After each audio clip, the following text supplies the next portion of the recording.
Jat parliament में बहुत ही आदरणीय मंच, इस पार्लियामेंट के संयोजक भाई पलसानिया कलवानिया जी, देश और दुनिया के कोने कोने से आए हुए सभी जाट सरदारी के मेरे बुजुर्गों, भाइयों, नौजवान साथियों, पत्रकार छायाकार बंधु, सबसे पहले तो मैं भाई पलसानिया और कलवानिया जी को मुबारकबाद देता हूँ इस सफल आयोजन के लिए। और दूसरी ये बात कहना चाहता हूँ, भगवान से ये भी प्रार्थना करता हूँ कि जिस मिशन को लेकर निकले, पिछले 20 साल से लगे हुए हैं, इस समाज को एक करने का जो काम कर रहे हैं, मैं ये भी कामना करता हूँ भगवान इनको कामयाबी दे।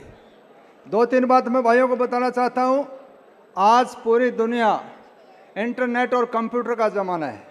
मेरी भाइयों से प्रार्थना कि हम चाहे कहीं रहे, अमेरिका रहे, इंग्लैंड रहे, जर्मन, फ्रांस और ऑस्ट्रेलिया के अंदर रहें, लेकिन जो हमारा खून का जो रास्ता है वो हमारे को यहाँ खींच लाता है।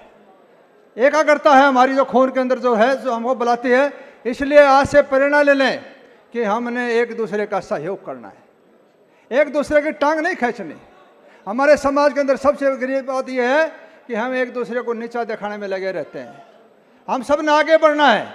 बोले फलाने का छोरा फौज में कैप्टन बन गया, बोले बन गया होगा, इसका बाबू अपने गांव में मेंबर नहीं बनने दिया। अरे कोई बने, उसको बनने दो, आगे बढ़ो। सबको साथ लेके आगे बढ़ेंगे तो दुनिया की कोई ताकत नहीं। दुनिया के सबसे मजबूत, सबसे डेन मजबूत वाली कौम जाट है। मुझे फख्र इस बात का कि मैं इस कौम में पैदा हुआ, ये हमारा सौभाग्य है। एक जाट की पहचान, एक जाट की आइडेंटिफिकेशन, जुल्म के खिलाफ लड़ने वाला, न्याय का साथ देने वाला। अगर किसी ट्रेन के अंदर, किसी बस और एयर के अंदर कोई जाट और पंजाब का सिख भाई बैठा होता था, तो हमारी बहन बेटी, किसी छत्तीस बिरादरी की कोई भी बैठी होती थी, वो अपने आप को सुरक्षित महसूस पुलिस से भी ज़्यादा करती थी कि इस ट्रेन के अंदर, इस एयर के अंदर, इस रेल के अंदर हमारा जाट भाई और हमारा सिख भाई बेटा हमारी पहचान थी।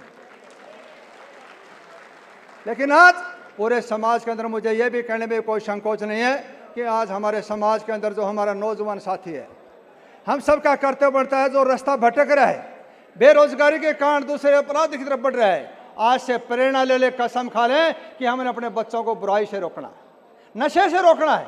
नशा घर कर रहा है। जो हिंदुस्तान की दुनिया की सबसे बड़ी कौम, सबसे बड़ी ताकत, वो अंधकार की तरफ जा रही है। तो हम सब मिलकर आगे बढ़ेंगे, उस बुराई को रोकेंगे, एक दूसरे का सहयोग करेंगे, आगे बढ़ेंगे। मेरी दूसरी एक और प्रार्थना है, हम आगे बढ़ेंगे सिर्फ और सिर्फ एजुकेशन।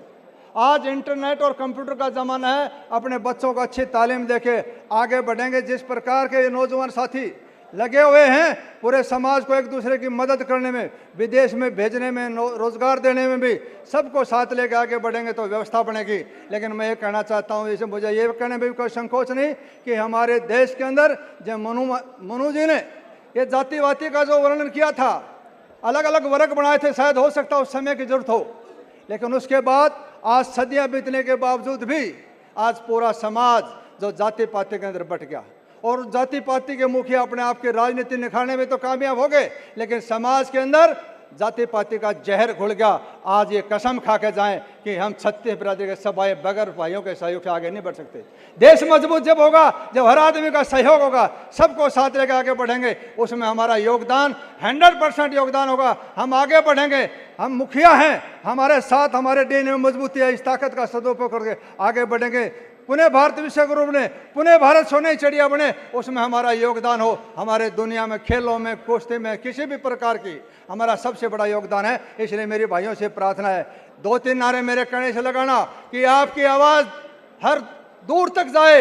ये पता चले कि आज भाई कलसानिया और पलसानिया जी के नेतृत्व में, उनके प्रयास से यहाँ मेरठ की धरती के ऊपर पूरे दुनिया का जाट इकट्ठा हुआ है। आपकी बुलंद आवाज़ वहाँ तक जाए। जाट एकता, जाट एकता। आप लोगों की बहुत बहुत मेहरबानी, धन्यवाद। जय हिंद, जय भारत।